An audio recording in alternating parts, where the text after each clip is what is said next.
ধনাঢ্যবান ঘরের সন্তানেরা খাদিজাকে বলতেছে যে খাদিজা শোনো, আজকে আমরা তোমাকে বলতে চাই, আমরা তোমাকে যখন বিবাহের প্রপোজাল দিয়েছিলাম, প্রস্তাব করেছিলাম, তুমি তো তখন আমাদেরকে গ্রহণ করো নাই। কারণ তুমি আজকে যাকে বিবাহ বন্ধনে আবদ্ধ করতে যাচ্ছ, যাকে বিবাহ করতে চাচ্ছ, যার সাথে বিবাহে বসতে যাচ্ছ, তার সম্পর্কে তুমি কি জানো? সে তো গরিব। নাউজুবিল্লাহ বলবেন না? এরকম মক্কা নগরীতে তার থেকে গরিব আর মক্কাতে নাই, তাকে কেন বিবাহ করবা? এই কথা শোনার সঙ্গে সঙ্গে পাল্টা প্রশ্ন করলেন খাদিজা। 4টা প্রশ্ন করলেন। কয়টা? 4টা। প্রথম নাম্বার প্রশ্ন করলেন খাদিজা রাদিয়াল্লাহু তাআলা আনহা। তিনি উপস্থিত মানুষদেরকে ডেকে ডেকে বলতেছেন, ও মক্কার ধনাঢ্যবান ব্যক্তিরা, তোমরা আজকে শোনো, তোমরা যে মুহাম্মাদের ব্যাপারে আমার সামনে প্রশ্ন তুলেছো, তোমরা তো মুহাম্মদ সম্পর্কে কিছুই জানো না। আমি খাদিজা তোমাদেরকে প্রশ্ন করতে চাই, তোমরা আজকে বলো, এই মক্কা নগরীতে ধনাঢ্যবান ব্যক্তি মুহাম্মদ না হতে পারে, কিন্তু তোমরা বলো এই মক্কা নগরীতে সব থেকে চরিত্রবান যুবকটার নাম কি? সব থেকে চরিত্রবান যুবকটার নাম কি? উপস্থিত সকলে এক বাক্যে জবাব দিয়ে বললেন, এই মক্কা নগরীতে সব থেকে চরিত্রের দিক থেকে নাম্বার 1 যে যুবকটা বলা হয়, সেই যুবকের নাম হলো মুহাম্মদ সাল্লাল্লাহু আলাইহি ওয়াসাল্লাম। দ্বিতীয় নাম্বার প্রশ্ন তিনি করলেন, তিনি বলতেছেন যে শোনো, এই মক্কা নগরীর ভিতরে সৌন্দর্যের দিক থেকে তোমরা যদি বিচার বিশ্লেষণ করতে যাও, সৌন্দর্য যদি তোমরা যাচাই বাছাই করতে চাও, তোমরা আমাকে দেখাও এই মক্কা নগরীতে সব থেকে সুন্দর যুবকটার নাম কি? এই কথা বলার সঙ্গে সঙ্গে সমস্ত উপস্থিত মানুষেরা বলতেছে, খাদিজা, এই মক্কা নগরীতে সৌন্দর্যের দিক থেকে যদি কাউকে বিচার বিশ্লেষণ করা হয়, অনুমান করা হয়, যার কোনো তুলনা হয় না, যার কারো সাথে কোনো তুলনা হয় না, সেই সৌন্দর্যের যুবকটার নাম হচ্ছে মুহাম্মদ সাল্লাল্লাহু আলাইহি ওয়াসাল্লাম। তৃতীয় নাম্বার প্রশ্ন করল খাদিজা, বলতেছেন, ও মক্কার মানুষেরা শোনো, এই মক্কা নগরীতে সব থেকে কোন বংশটা সম্মানিত বংশ, কোন বংশের মানুষগুলো শ্রেষ্ঠ বংশের মানুষ? এক বাক্যে সবাই জবাব দিল, কোন বংশীয় মর্যাদার দিক থেকে যদি বিচার বিশ্লেষণ আমরা করতে চাই, কুরাইশ বংশের মতো সম্মানিত বংশ মক্কা নগরীতে আর একটাও খুঁজে পাওয়া যাবে না। সুবহানাল্লাহ বলবেন না? কুরাইশ বংশের মতো সম্মানিত বংশ মক্কা নগরীতে আর কোথাও খুঁজে পাওয়া যাবে না।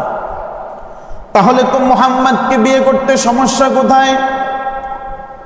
খাদিজা বলতেছে, মুহাম্মদকে বিবাহ করতে আমার কোনো সমস্যা নাই, ধনের দিক থেকে কম হতে পারে। আজকে তোমাদেরকে একটা কথা স্পষ্ট ভাষায় উপস্থিত মানুষের সামনে জানিয়ে দিলাম, এই মুহূর্তে তোমরা খাতা কলম নিয়ে আমার সামনে বসে যাও। আর আমি খাদিজা বলতেছি, মুহাম্মদ ধনের দিক থেকে কম হতে পারে, কিন্তু মুহাম্মদ সৌন্দর্যের দিক থেকে কম নয়, মনের দিক থেকে কম নয়, বংশীয় দিক থেকে কম নয়, চরিত্রের দিক থেকে আমার মুহাম্মদ হচ্ছে নাম্বার 1। তাহলে আজকে আমি তোমাদেরকে উপস্থিত সাক্ষী রেখে বলতেছি, আমি খাদিজার স্থাবর অস্থাবর পৃথিবীতে যতগুলো সম্পত্তি আমার রয়েছে, সমস্ত সম্পত্তিগুলো আজকে আমি আমার মুহাম্মাদের নামে লিখে দিলাম। পড়ি সুবহানাল্লাহ। এখন তোমরা এই প্রশ্নের জবাব দিয়ে বলো তো, এই মক্কা নগরীতে সব থেকে শ্রেষ্ঠবান যুবকটার নাম কি? বলতে পারলেন না? মুহাম্মদ সাল্লাল্লাহু আলাইহি ওয়াসাল্লাম।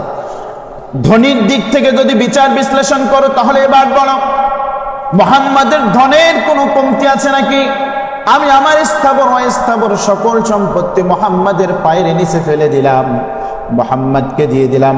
এখন তোমরা বলো, এই মক্কা নগরীতে সব থেকে ধনাঢ্যবান ব্যক্তিটাকে?